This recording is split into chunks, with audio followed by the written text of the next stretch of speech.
రైట్కి ఈరోజు వచ్చినటువంటి ప్రధానమైనటువంటి వార్తలోని ప్రధానంగా నమస్తే తెలంగాణ వార్తలను మనం గమనిద్దాం. ముందుగా నమస్తే తెలంగాణ చూస్తున్నాం. అయితే 5 లక్షల కోట్ల భూ స్కామ్ జరిగినట్టు ప్రధాన బ్యానర్ ఐటమ్ మనం చూస్తాం. దేశ చరిత్రలోనే అతిపెద్ద భూ కుంభకోణానికి తెరలేపిన రేవంత్ ముఠా అంటే ఇక్కడ వార్త మనం చూస్తున్నాం.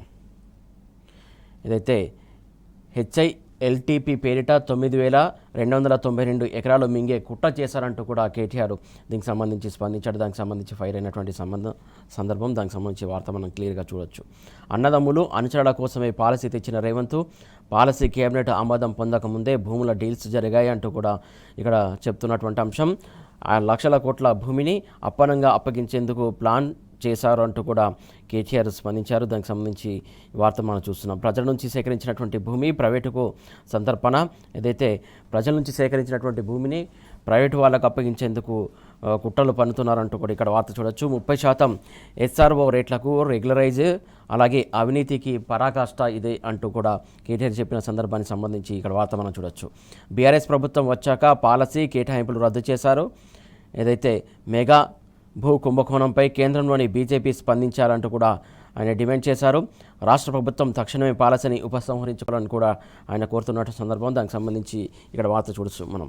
లేకపోతే ప్రజల పక్షాన బీఆర్ఎస్ న్యాయ పోరాటం చేస్తుంది. బీఆర్ఎస్ వర్కింగ్ ప్రెసిడెంట్ కేటీఆర్ తీవ్ర స్థాయిలో హెచ్చరిక చేశారంటూ కూడా దానికి సంబంధించి మనం క్లియర్గా వార్త చూడవచ్చు. ముస్లింల కబ్రస్థాన్కు జాగ లేదట. హైదరాబాద్లో ఇందిరమ్మ ఇండ్లు కట్టడానికి భూమి లేదట. కానీ భూదందాలు చేయడానికి మాత్రం 9,292 ఎకరాలు ఉన్నాయా? అందులో 7,000 ఎకరాలు స్వాధీనం చేసుకొని దందాల కోసం కాకుండా ప్రభుత్వ ప్రజా అవసరాల కోసం వెచ్చించాలి.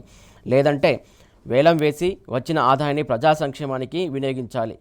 అంతేకాని కొందరికి అప్పనంగా దోచిపెడతా రియల్ ఎస్టేట్ దందా చేసుకుంటా అంటే మాత్రం చూస్తూ ఊరుకోమంటూ కూడా కేటీఆర్ నిన్న ప్రెస్ మీట్ పెట్టి చెప్పినటువంటి మాటలకు సంబంధించి ఇక్కడ క్లియర్ కట్గా వార్త చూడొచ్చు మనం. నన్ను అరెస్ట్ చేసే ధైర్యం రేవంత్ రెడ్డి చేయరు అంటూ కూడా కేటీఆర్ చెప్పినటువంటి సందర్భం సంబంధించి వార్త మనం చూడొచ్చు. ఈ రేస్ కేసులో ఏమీ లేదని ఆయనకు తెలుసు, ఏ తప్పు చేయలేదు, లైట్ డిటెక్టర్ టెస్ట్కైనా రెడీ అంటూ కూడా మరొక్కసారి కేటీఆర్ సవాల్ వేశారు. పదే ఇంతకుముందు కూడా ఈ వ్యాఖ్య చేశారు. మళ్ళీ కూడా మరొక్కసారి కూడా లైట్ డిటెక్టర్ టెస్ట్కు కూడా రెడీ అంటూ కూడా ఆయన చెప్పిన సందర్భం బట్టి మన వార్త చూడొచ్చు. దానం నాగేందర్తో రాజీనామా చేయించి కడియంను కాపాడేందుకు రేవంత్ ప్రయత్నాలు చేస్తున్నారంటూ కూడా చెప్పినటువంటి సందర్భం సంబంధించి ఇక్కడ క్లియర్గా ఈ వార్త చూడొచ్చు మనం. అయితే రాష్ట్రంలోని 5 లక్షల కోట్ల విలువైన భూములు కాజేసేందుకు ముఖ్యమంత్రి రేవంత్ రెడ్డి ముఠా కుట్ర చేస్తున్నదని బీఆర్ఎస్ వర్కింగ్ ప్రెసిడెంట్ కేటీఆర్ సంచలన వ్యాఖ్యలు చేశారు. కాంగ్రెస్ ప్రభుత్వం నూతనంగా తీసుకొచ్చినటువంటి Hyderabad industrial lands transformation policy అనేది ఒక పాలసీ కాదని 5 లక్షల కోట్ల భూ కుంభకోణం కోసం రూపొందించినటువంటి పాలసీ అంటూ కూడా ఆయన ఈ సందర్భంగా చెప్పినటువంటి వ్యాఖ్య అది. భూముల కన్వర్షన్తో 4-5 వేల కోట్లు ఆదాయం కోసమే నిర్ణయం. సొంత భూములున్న వాళ్ళు సైతం కన్వర్షన్ చేసుకోవచ్చు. కుంభకోణం జరిగిందనడానికి ఆధారాలు చూపాలంటూ కూడా ఏదైతే కాంగ్రెస్ ప్రభుత్వం నుంచి మంత్రి ఏదైతే శ్రీధరబాబు చేసినటువంటి వ్యాఖ్య దానికి సంబంధించి వార్త చూడవచ్చు. దానికి సంబంధించి ఇక్కడ ఈ వ్యాఖ్య చేశారు కేటీఆర్. దానికి సంబంధించి క్లియర్ కట్గా చూడొచ్చు. దీనికి సంబంధించి డీటెయిల్గా చూద్దాం. 2వ పేజీలో ఉంది ఇంకా దీని వార్త. సీఎం జేబులోకి 50,000 కోట్లు పోతున్నాయంటూ కూడా కేటీఆర్ చెప్పినటువంటి సందర్భం సంబంధించి వార్త చూడొచ్చు మనం. ఇందిరమ్మ ఇండ్లు, శ్మశాన వాటికలకు కూడా స్థలం లేని హైదరాబాద్లో ప్రజల ఆస్తులను రేవంత్ సర్కారు ప్రైవేటు వ్యక్తులకు అప్పగించాలని చూస్తున్నదని కేటీఆర్ విమర్శించారు. పేదల భూములను పెద్దలకు ప్రభుత్వం సంతర్పణ చేస్తున్నదని ఆరోపించారు. ప్రభుత్వానికి చిత్తశుద్ధి ఉంటే ఆ భూమిని తిరిగి స్వాధీనం చేసుకుని ప్రజా సంక్షేమం కోసం ఉపయోగించాలని డిమాండ్ చేశారు. కనీసం ప్రభుత్వం 50% భూమిని తిరిగి స్వాధీనం చేసుకుని మిగతా 50% భూమిని క్రమబద్ధీకరించాలని, కానీ కాంగ్రెస్ సర్కారు 100% భూమిని SRO చూస్తున్నదని, ఇది ఆమోదయోగ్యం కాదని, ముంబై లాంటి మెట్రో నగరాల్లో ఇలాంటి భూములను వేలం వేసి ప్రభుత్వం ప్రజల ఆస్తిని ప్రభుత్వ ఖజానాకు చేరుస్తుంటే ఇక్కడ మాత్రం 5 లక్షల కోట్ల విలువైన భూమిని అప్పనంగా సంపూర్ణంగా ప్రైవేటు వ్యక్తుల లబ్ధి కోసం రేవంత్ రెడ్డి ప్రయత్నిస్తున్నారంటూ కూడా కేటీఆర్ చేసినటువంటి వ్యాఖ్యలకు సంబంధించి మనం వార్త చూస్తున్నాం. కనీసం 50,000 కోట్లను ముఖ్యమంత్రి రేవంత్ రెడ్డి తన సొంత జేబులో వేసుకోవాలని చూస్తున్నారని ఈ సందర్భంగా ఆయన ఆరోపించారు. దానికి సంబంధించి క్లియర్గా వార్త చూస్తున్నాం మనం.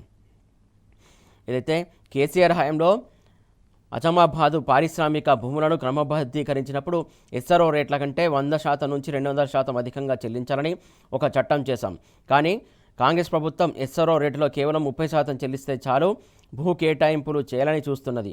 ఎందుకని, ఎవరికి లాభం చేకూర్చడానికి ఇంతలా తగ్గించారంటూ కూడా కేటీఆర్ సూటిగా ప్రశ్నించారు. దానికి సంబంధించి కాంగ్రెస్ ప్రభుత్వం సమాధానం చెప్పాలంటూ కూడా ఆయన డిమాండ్ చేస్తున్నటువంటి అంశం సంబంధించి మనం చూడొచ్చు.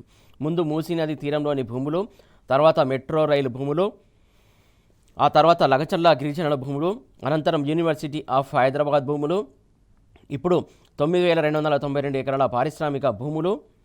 రేవంత్ దృష్టి కేవలం రియల్ ఎస్టేట్ మాత్రమే అని నిరూపించడానికి ఇదే ఉదాహరణ అంటూ కూడా కేటీఆర్ చెప్పిన సందర్భం సంబంధించి వార్త క్లియర్గా మనం చూడొచ్చు. బీఆర్ఎస్ హయాంలో అనేక మంది భూ యజమానులు, బ్రోకర్లు అత్యంత తక్కువ ధరలకు క్రమబద్ధీకరణ కోసం నన్ను సంప్రదించారు. ఆ ప్రతిపాదనలను మేము తిరస్కరించాము. ప్రజల నుంచి పారిశ్రామిక అవసరాల కోసం సేకరించిన భూములను ఇప్పుడు ప్రైవేటు వ్యక్తుల కోసం రేవంత్ రెడ్డి ప్రభుత్వం రెగ్యులరైజ్ చేస్తామంటే కుదరదంటూ కూడా కేటీఆర్ చెప్పినటువంటి సందర్భం సంబంధించి వార్త చూడవచ్చు.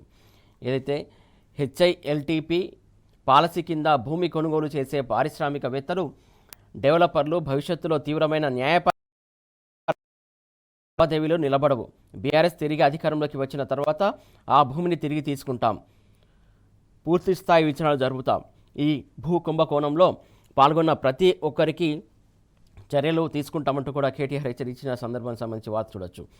రియల్ ఎస్టేట్ ఏజెంట్ల రేవంత్ రెడ్డి కొనసాగుతున్నారంటూ కూడా ఇక్కడ వార్తను చూస్తున్నాం మనం.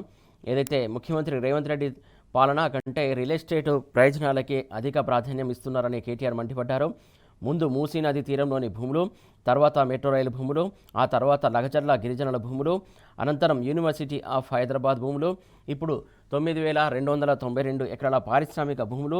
రేవంత్ దృష్టి కేవలం రియల్ ఎస్టేట్ మాత్రమే అని నిరూపించుకుంటున్నారు. ఆయన చుట్టూ భూ డీలర్లు ఉన్నారు. ఆయన సోదరులు, సన్నిహితులు ఇప్పటికే ఆ భూముల కోసం ఒప్పందాలు చేసుకున్నారు. ఏవి రెడ్డి, తిరుపతి రెడ్డి, కొండలరెడ్డి సీఎం బిజినెస్ భాగస్వాములు. అందుకే 5 లక్షల కోట్ల విలువైనటువంటి భూములను పారిశ్రామికీకరణ పేరుతో సొంత వారికి అప్పనంగా అందించాలని చూస్తున్నారు. అందుకే పాలసీ అమలుకు తొందర పెడుతున్నారని కేటీఆర్ ఈ సందర్భంగా ఆరోపించినటువంటి సందర్భానికి సంబంధించి మనం క్లియర్ కట్గా ఈ వార్తను చూడొచ్చు. రైట్, మొత్తానికి ఏదైతే భూ కుంభకోణాలకు తెరలేపుతుంది కాంగ్రెస్ ప్రభుత్వం అంటూ కూడా దీనికి సంబంధించి మనం వార్త చూడొచ్చు. మరొక వార్త చూడొచ్చు ఇక్కడ మనం క్లియర్గా. ఏదైతే ఆంక్షలు లేకుండా పత్తిని కొనుగోలు చేయాలంటూ కూడా కపాస్ కిసాన్ యాప్ వాడాలన్న నిబంధనలు ఎత్తివేయాలని చెప్పేసి పెద్ద ఎత్తున రైతులు ధర్నా చేశారు. దానికి సంబంధించి ఫోటో ఐటమ్ క్లియర్గా ఇక్కడ మనం చూడొచ్చు. డిమాండ్ చేస్తూ పత్తి రైతులు రోడ్డెక్కారు. శుక్రవారం అఖిలపక్షం ఆధ్వర్యంలో ఆదిలాబాద్ జిల్లా భోరాజ్ వద్ద హైదరాబాద్ నాగపూర్ జాతీయ రహదారిని ముట్టడించిన 100 మంది రైతులంటూ కూడా ఇక్కడ క్లియర్గా మనం ఫోటో వార్త చూడొచ్చు. క్లియర్గా ఇక్కడ ఏదైతే దీనికి సంబంధించి క్లియర్గా మనం చూడొచ్చు.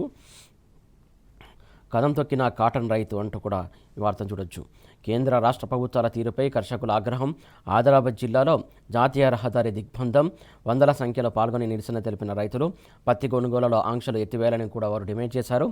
ఇక్కడ ఇంకొక ఫోటో చూడొచ్చు. తాను తెచ్చిన 90 క్వింటాళ్ల పత్తిని కొనాలని వేడుకుంటూ శుక్రవారం జడ్చలలోని సీసీఐ అధికారి కాలు మొక్కుతున్న అలంపూర్ రైతు మల్లేష్ అంటూ కూడా క్లియర్గా ఇక్కడ వార్త చూడొచ్చు. అటు కేంద్రంలోని బీజేపీ ప్రభుత్వం, ఇటు రాష్ట్రంలోని కాంగ్రెస్ సర్కారు పత్తి రైతుపై పగబట్టినట్టే వ్యవహరిస్తున్నారు.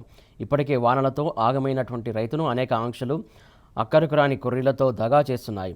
కడుపు మళ్ళినటువంటి రైతులు రాష్ట్ర వ్యాప్తంగా రోడ్డెక్కుతున్నారు. శుక్రవారం ఆదిలాబాద్ జిల్లాలో బోరజ్లో అఖిలపక్షం ఆధ్వర్యంలో చేపట్టినటువంటి జాతీయ రహదారి ముట్టడి విజయవంతమైంది. వందలాదిగా తరలివచ్చినటువంటి రైతులు కేంద్ర రాష్ట్ర ప్రభుత్వాల తీరుపై తీవ్ర స్థాయిలో ఆగ్రహం వ్యక్తం చేశారు అంటూ కూడా క్లియర్గా వార్త చూడొచ్చు.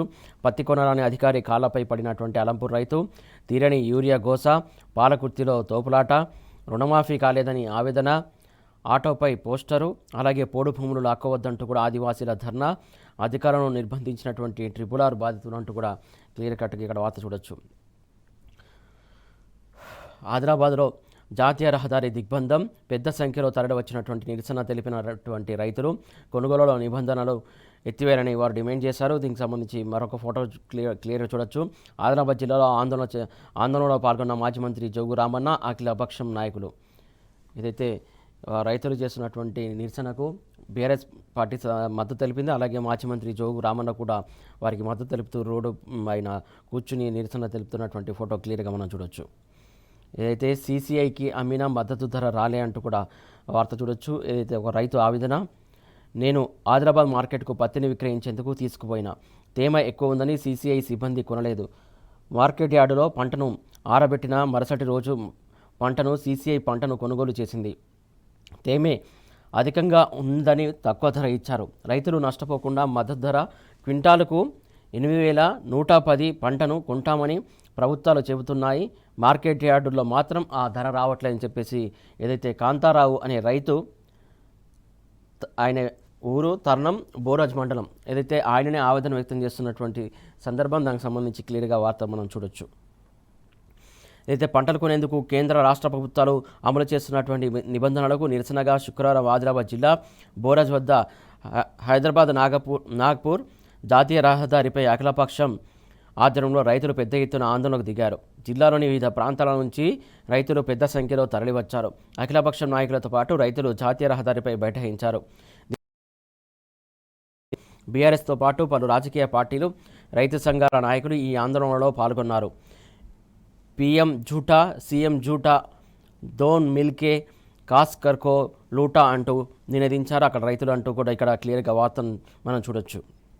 ఈ సందర్భంగా అఖిలపక్ష నాయకులు మాట్లాడుతూ మద్దతు ధరతో పంటలను కొనాల్సి ఉండగా కేంద్ర రాష్ట్ర ప్రభుత్వాల నిబంధనలు, షరతులు విధించిన కారణంగా రైతులు విక్రయించలేదని, పరిస్థితులు నెలకొన్నాయని వాళ్ళు ఆందోళన వ్యక్తం చేశారు. కపాస్ కిసాన్ యాప్ ద్వారా స్లాట్ బుకింగ్ విధానంలో పత్తిని కొంటున్నటువంటి సీసీఐ తమ తేమ ఎక్కువ ఉన్నదనే సాకుతో కొనడం లేదని మండిపడ్డారు. ప్రైవేటు వ్యాపారుల వద్దకు వెళ్తే తక్కువకే కొంటున్నారని ఆవేదన వ్యక్తం చేశారు రైతులు. సోయా నిబంధనల కారణంగా రైతుల వేలిముద్రలు పడటం లేదని, ఓటీపీ విధానం అమలు చేయకపోవడం, రైతుల మార్కెట్ కేంద్రాల్లో పంటను మద్దతు ధరతో విక్రయించుకునే పరిస్థితులు లేవని తెలిపారు. ఈ సందర్భంగా మాజీ మంత్రి జోగు రామన్నతో పాటు రైతు సంఘాల నాయకులు రైతులు రోడ్డుపైనే జొన్న రొట్టెలు తిని నిరసన కూడా తెలిపారు. కార్పొరేట్ కంపెనీలకు కొమ్ము కాస్తున్న కేంద్రం అంటూ కూడా వారు పెద్ద ఎత్తున ఆరోపించారు. దానికి సంబంధించి వార్త చూస్తున్నాం మనం. కేంద్రంలోని బీజేపీ ప్రభుత్వం కార్పొరేట్ సంస్థలకు కొమ్ము కాసేలా వ్యవహరిస్తున్నదని బీఆర్ఎస్ నేత మాజీ మంత్రి జోగు రామన్న విమర్శించారు.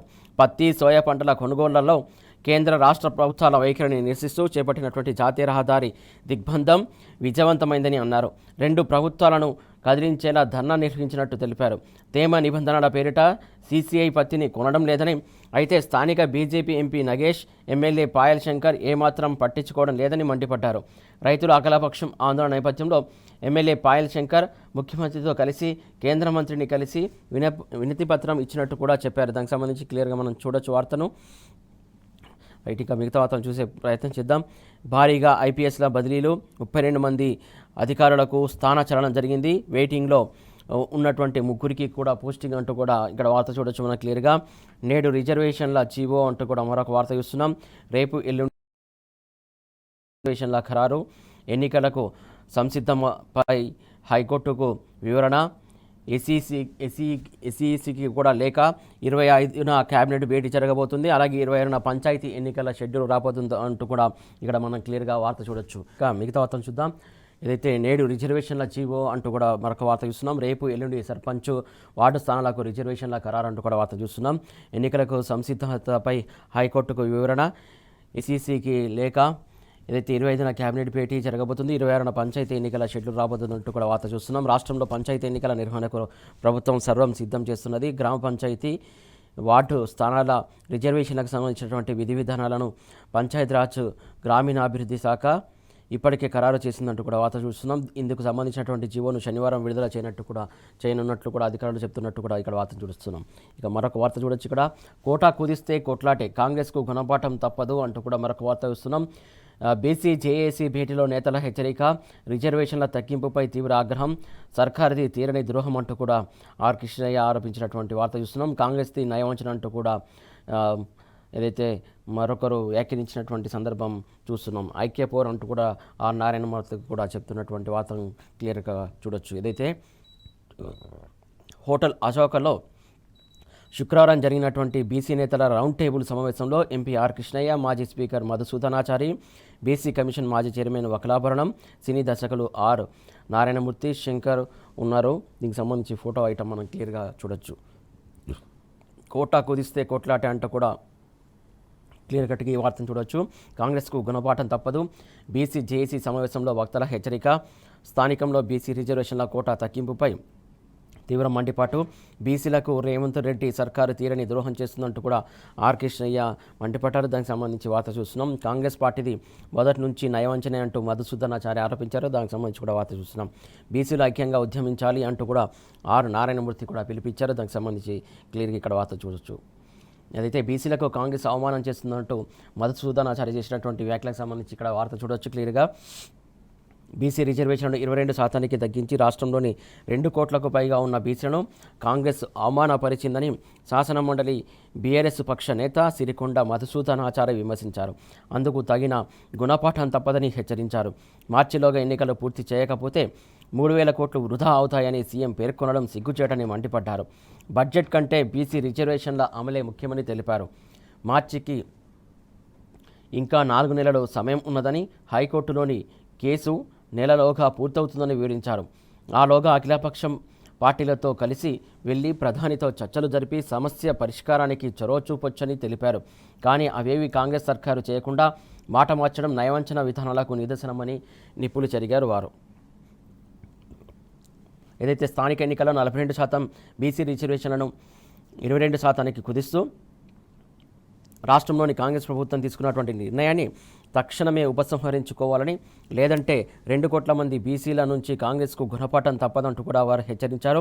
పార్టీ కోటా ఇస్తామనడం బీసీ వర్గాన్ని దగా చేయడమే అంటూ కూడా అఖిలపక్ష నేతలు నిప్పులు చెరిగారు. MP Telangana BC JAC chairman R Krishnaiah నేతృత్వంలో శుక్రవారం బీసీ కమిషన్ మాజీ చైర్మన్ డాక్టర్ వకలాభరణ కృష్ణమోహన్ రావు అధ్యక్షతన బీసీ, కుల, ఉద్యోగ, విద్యార్థి సంఘాల రౌండ్ టేబుల్ సమావేశం హైదరాబాద్లో జరిగింది. ఈ సందర్భంగా పలువురు వక్తలు మాట్లాడుతూ కాంగ్రెస్ సర్కారు కోటా తగ్గింపు నిర్ణయంపై తీవ్ర ఆగ్రహం వ్యక్తం చేశారు. 42% బీసీ రిజర్వేషన్లు అమలు చేస్తామన్న కాంగ్రెస్ 22% తగ్గించి బీసీలకు తీరని ద్రోహం చేసిందని ఆర్ కృష్ణయ్య ఘాటుగా విమర్శించారు. చట్టబద్ధ రిజర్వేషన్లు కల్పిస్తామంటూ ఏడాదిగా చెప్పి నేడు పార్టీ పరంగా ఇస్తామని మాట మార్చడం దుర్మార్గమని, ఈ మోసానికి కాంగ్రెస్ ప్రభుత్వం భారీ మూల్యం చెల్లించుకుంటుందని హెచ్చరించారు. 42% రిజర్వేషన్ల సాధనకు అవకాశం ఉన్న ప్రభుత్వం తొలి నుంచే సరైన ప్రయత్నం చేయలేదని ధ్వజమెత్తారు. ఇండియా కూటమికి లోక్సభలో 240 మంది ఎంపీలు ఉన్నా ఈ విషయంపై ఒక్క రోజు కూడా ప్రశ్నించలేదని, ప్రధానిని కలిసి చర్చించలేదని విమర్శించారు. ఐక్యంగా ఉద్యమించాలంటూ కూడా ఆర్ నారాయణమూర్తి పిలిపించారు. దానికి సంబంధించి వార్త చూస్తున్నాం మనం. రిజర్వేషన్ల కోసం బీసీలందరూ ఐక్యంగా ఉద్యమించాలని సినీ నటుడు ఆర్ నారాయణమూర్తి పిలుపునిచ్చారు. రిజర్వేషన్ల అంశంపై సీనియర్ అడ్వకేట్లను పెట్టి కోర్టులో వాదనలు వినిపించాలని ప్రభుత్వాన్ని డిమాండ్ చేశారు. 40 బీసీ సంఘాల తరపున ప్రముఖ అడ్వకేట్లను పెట్టాలని సూచించారు. కేసు వాదనలు సరిగ్గా వినిపిస్తే 100% కేసు గెలుస్తుందని, ఆ దిశగా ప్రభుత్వం చర్యలు చేపట్టాలని సూచించారు. సమావేశంలో ప్రముఖ సినీ దర్శకుడు శంకర్, నిర్మాత రామకృష్ణ, బీసీ సంక్షేమ సంఘం జాతీయ కోఆర్డినేటర్ డాక్టర్ రిషి అరుణ్ కుమార్, యాదవ సంఘం అధ్యక్షుడు తదితరులు పాల్గొన్నారు. అయితే వీళ్ళందరూ కూడా బీసీ అంశానికి సంబంధించి పెద్ద ఎత్తున వారు డిమాండ్ చేసినటువంటి అంశానికి సంబంధించి మనం క్లియర్గా చూడొచ్చు. అయితే ఇక్కడ మరొక వార్త చూస్తున్నాం. ఎమ్మెల్సీ ఇవ్వండి, మంత్రిని చేయండి అంటూ కూడా కింద ఇక వార్త చూస్తున్నాం. ఖైరతాబాద్ టికెట్ ఎవరికి ఇచ్చినా గెలిపిస్తా, కాంగ్రెస్ అధిష్టానానికి దానం విజ్ఞప్తి, ఆలోచించుకొని చెప్తా అంటూ కూడా టైం ఇవ్వనట్టు కూడా వారు చెప్తున్నటువంటి అంశం సంబంధించి క్లియర్గా మనం వార్త చూడొచ్చు. రైట్, మరిన్ని వార్తలు చూసే ప్రయత్నం చేద్దాం.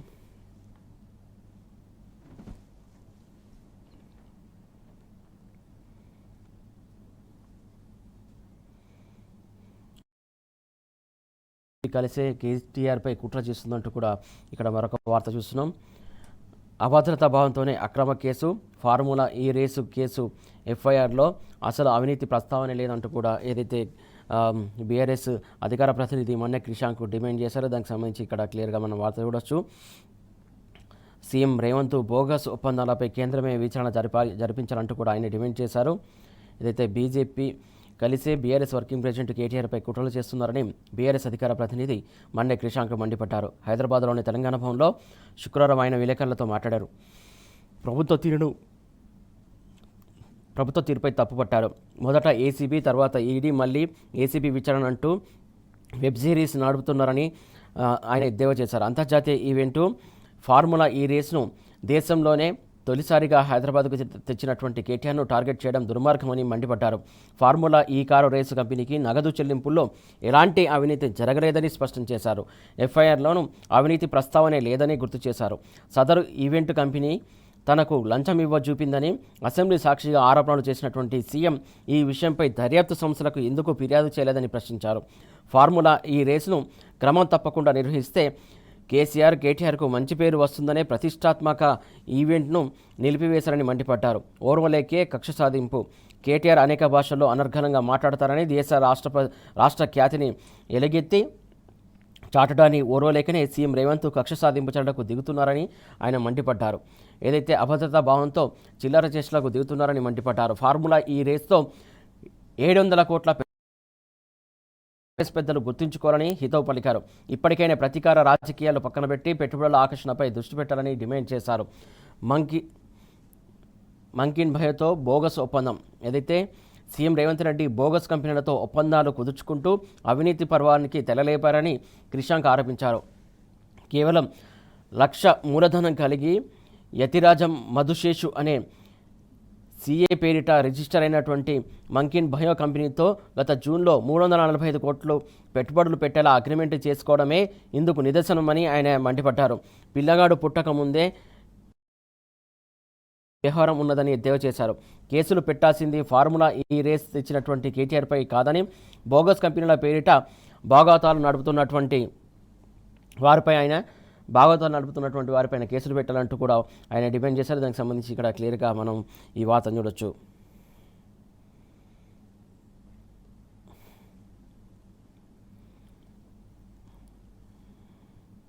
రైట్, మరొక వార్త చూస్తున్నాం.